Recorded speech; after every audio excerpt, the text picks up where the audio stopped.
Hello guys, hello. Gusto ko lang ikwento yung nangyari kay Thalia. Kasi si Thalia, kinagat siya ng tuta nung kapatid ko. Kumakain sila ng nanay ko dun sa sa lamesa. Nakasapo si Thalia kay nanay. Then pumasok yung aso dun sa loob ng bahay, biglang tumakbo. Si Thalia nakababa yung kamay, nakalawit. May dala siyang pagkain na biskwit. Bigla na lang pumasok yung tuta do'n sa loob ng bahay namin din. Yung kanyang daliri, nakagat. Kinuha nung aso yung pagkain niya sa kanyang kamay. Kaya nakalmot siya nung nakagat siya nung aso. Then nung nakita ko kasi naglalaba ako kasi nasa pintuan lang naman ako naglalaba. Biglang pumasok yung tuta. Kinuha yung pagkain niya. Then natakot ako kasi tiningnan ko naman yung kamay niya, wala namang kagat. Pero hinugasan ko agad yung kanyang kamay. Wala naman siyang sugat akong nakita dun sa kamay niya, as in wala talaga. Tapos then, hinugasan ko siya ng sabon, tapos yung tubig sa tabo. Then, tapos nun, siya tas niliguan ko siya. Talagang hinanap ko sa kamay niya yung kung mayroon siyang sugat o kagat ng aso. Nakita ko doon sa kanyang daliri habang nakahiga kami at pinatutulog ko siya. Hindi talaga ako mapakali kasi nga baka kasi may sugat o may dugo yung kamay niya. Nakita ko may siya dito no konting konting ng balat na tanggal yung balat niya ng konting-konti. Kasi nga hindi ako mapakali. Bakit? Kasi kitang-kita ko talaga, tinalunan siya ng aso nakuha yung pagkain niya. Tapos bigla siyang umiyak. Kaya hindi ako mapakali.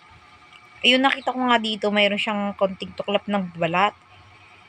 Iyon, hindi ako mapakali. Tiningnan ko talaga siya. Sabi ko nga, bakit naman siya magkakasugat? Hindi naman siya naghahawak ng matatalas na bagay, kutsilyo, o ano. Sabi ko nga, ito siguro yung kagat ng aso na kanina. Hindi ako mapakali. Sabi ko, patuturukan ko na talaga si Salia kasi nga tatakot ako kasi nga may sugat siya dito. Tapos nung hapon, may nurse kasi kaming kapitbahay, pinakita ko sa kanya kung kagat nga talaga yung nakita kong sugat. Kagat nga daw. Then hindi ako mapakali. Nung gabi din na yun, talagang isip ako ng isip kung patuturukan ko si Talia o hindi. Then naisip ko talaga na mas better na paanohan ko siya ng anti-rabies. Nung kinaumagahan din na yun, pumunta kami ng center. Buti na lang yung kapitbahay din namin, papa-inject din siya ng anti-rabies kasi kinalmot naman siya ng kanyang aso sa braso. Alaga naman nila yun. Para makasure, sumama ako sa kanya.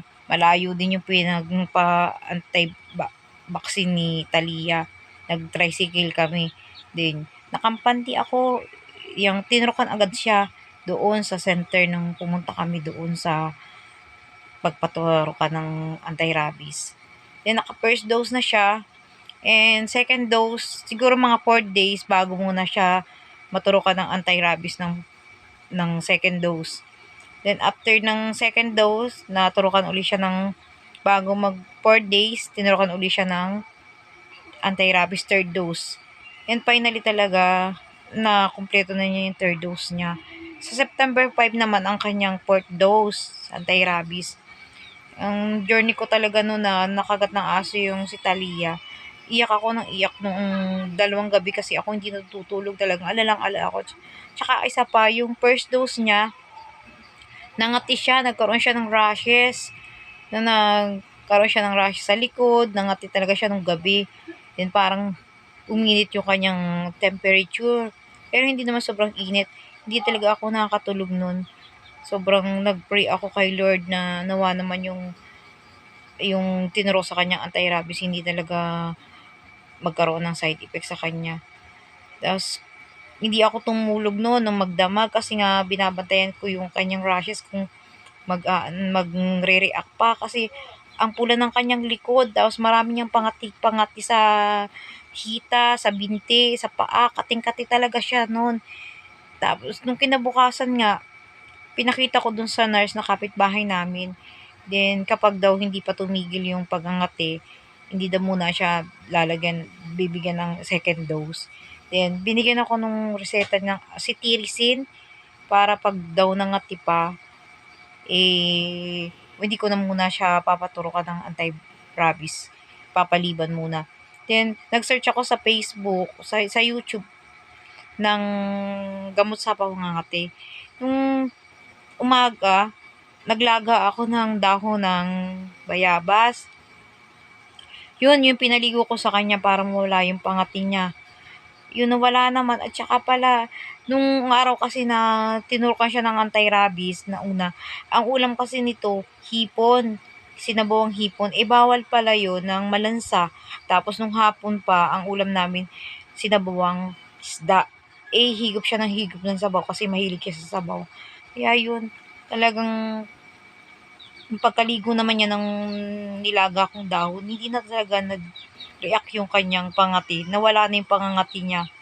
And nagpapasalamat talaga ako kay Lord kasi nga, mas na patunayan ko na much better talaga na paturukan natin yung mga anak natin kapag nakagat ng aso kasi para makampante na rin yung ating isip na mas safe sila. Tsaka bantayan natin yung ating mga anak kapag may mga aso na gumagala. Talagang lesson learned sa akin yun sa nangyari kay Talia sa anak ko. Kaya sa mga ka-beautiful mom ko na yan, ingat lang doon sa mga may aso. Talagang nakaka-worried kasi ako nga, ilang araw akong hindi nakatulog. Kasi nga sobrang na-stress ako, sobrang pag-alala. Iyak ako ng iyak kasi nga nag-aalala ako para kay Talia. Kaya yun sa awa ng Diyos talagang sobrang blessed. Kasi dinidinig ni Lord yung panalangin ko. Naging safe naman siya hanggang sa first hanggang sa third. And sa last naman, kaya yun, yung September 5, papa-incheck account ko siya dito. And bye! I-share ko lang sa inyo yung naging journey ko sa nakagat yung anak ko ng aso, sa pinagdaanan ko na sana maging matatag tayo kapag meron tayong mga pinagdadaanan na problema, mga ganyan na pagsubok. Thank you! Thank you for watching. Bye!